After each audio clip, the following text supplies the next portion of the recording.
Alright guys, I'm not going to drag everything I own out, but I'm going to go through this stuff and give you guys a basic rundown.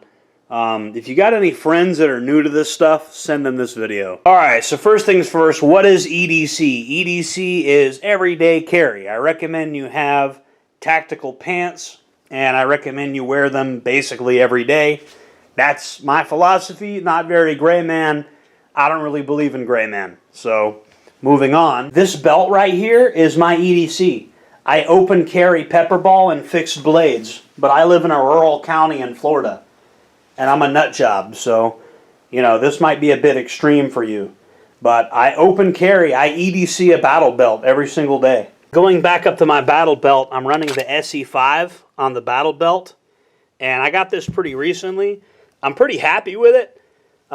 Apparently it was designed for like helicopter pilots, and the helicopter pilots themselves were never that impressed with it. Apparently, like, it's too big for them, but the survivalist community absolutely loves it, so, you know, that's why I like it.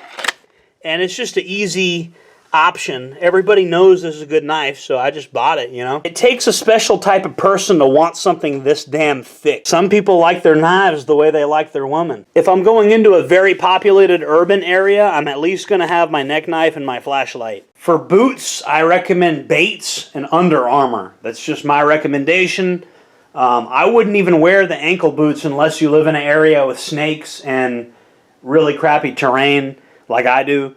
I wear ankle boots because of just all the hazards out here. I feel like I have no choice. You can reduce the wear and tear on your boots by having a bunch of pairs and just not wearing the same one every day. Hydration carriers. These are pretty cool. Okay, I got this from my buddy Shlomo Leibowitz. He's a member of the IDF. He actually sent me $7,000, and I'm about to be hanging out with Larry Ellison and Peter Thiel on their little island in Hawaii pretty soon with Benjamin Netanyahu. Yeah, I got the $7,000 and I got the call, guys. Sorry, I'm selling out. I like Source Hydration, made in Israel.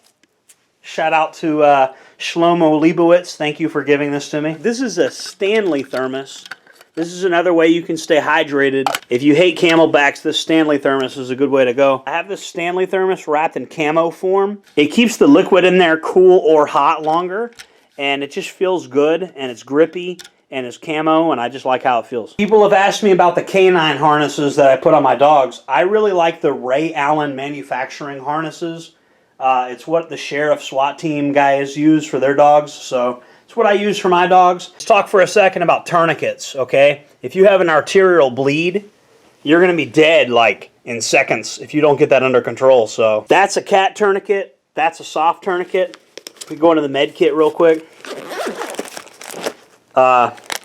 Trauma shears. You notice I always have trauma shears. I got another tourniquet here. Basically, this stuff will just kind of keep you from dying. It's really bare bones, basic first aid stuff. I got another tourniquet here, same deal. You'll notice there's trauma shears there, and there's a Sharpie in there. I always have trauma shears and a Sharpie ready to go. Over here I got a riot shield and I got an asp baton. Stuff like pepper ball, pepper spray, riot shields, batons and stuff like that is good for dealing with just total mental patient people. Not every situation, especially as a civilian, not every situation calls for shooting people with live rounds.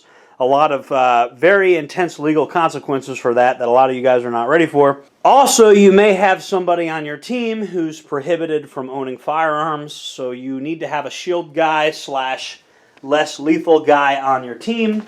It's very advisable. So you see over there is the 511 VTAC. I did a whole video review on that. I like the drag handle on it, so if you get knocked the fuck out, you can be dragged out of there. You can't really drag somebody out that well using a regular chest rig compared to an actual LBE setup. And the LBE setup is like a blank canvas with tons of molly webbing on it. So if you're a larger guy, if you're a fat guy, the LBE setup is great because it's just the sheer amount of real estate you got. It's like blank canvas.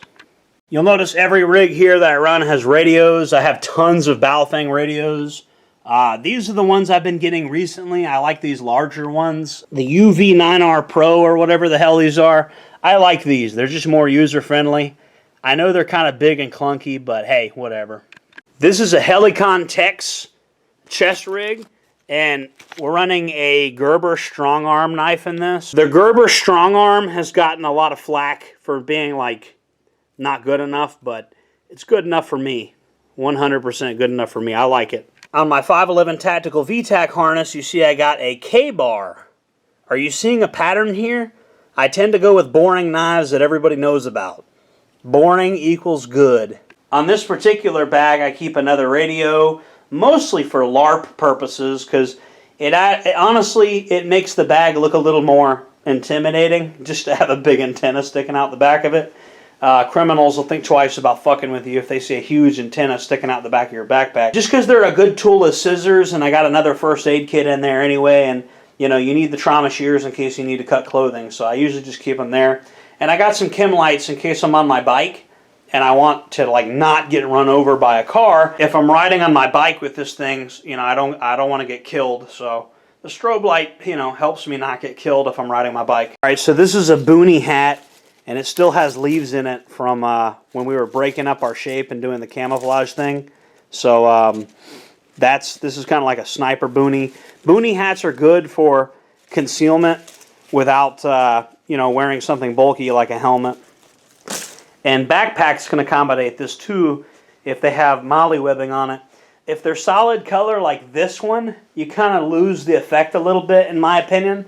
I prefer doing it with a bag that's already camo. These two bags right here are not bug out bags. They are my operational bags. So these are the bags that I carry around frequently, and they have stuff in them that I frequently use. That's a subject for another video. We won't get too deep into it. But both of them have machetes on them. I am a convicted felon. I'm not allowed to have firearms, but I can have airsoft weapons that are for training purposes, that are meant to replicate the look and feel of firearms for training purposes. On both of these weapons, I am running a Streamlight ProTac with the momentary on-off on both of these weapons. And the reason I run a Streamlight ProTac with momentary on-off is they're just cheap and easy and effective, and they're not too bright, not too hard to maintain, very good, reliable. This is a very basic rundown, guys. Like I said, I don't want to whip everything I have out, you know, because I could fill this entire room with tactical gear. I'm talking about I could load this room to the ceiling if I wanted to with tactical gear, but I have other stuff I got to do, so I'm just giving you a general rundown of the different categories of stuff I think you should own. I think you should look into, before anything, if you're really new to this, get some belt kit and get a hydration carrier, and just set up your battle belt and your hydration carrier first. Don't run anything on the back of your loadout. Use backpacks instead so you can get in and out of vehicles quicker, okay? I'm a big fan of not running anything on your back, okay? If you want to run something on your back, that's what backpacks are for. I've gone into riot tactics, e-bike stuff, really powerful flashlights like the Eminent DX80 meant to project authority. There's a much wider range of tactics than most people talk about on YouTube, okay? And you can check out the rest of my channel, and you'll see my other videos. I go into that. I tell you, in the civilian world, force projection, psychological warfare, and escalation dominance are underrated as tactics. These are 100% things civilians should be leaning into. Instead, they're being lied to with gray man bullshit, which just makes you look weak and tends to actually escalate things and makes you more of a target. Criminals respect force. They respect warriors. They don't respect normal-looking people. That's something else I go into in other videos. So I hope you guys learned something. I know that a lot of my audience wasn't even into prepping before they started watching my videos. I've actually gotten new people into prepping. I'll see you guys in the next one. Check out the store. Check out the merchandise I sell. Thank you for supporting the channel. Make sure to leave a comment, subscribe, all the good stuff. See you on the next one. JordanJJereb signing off.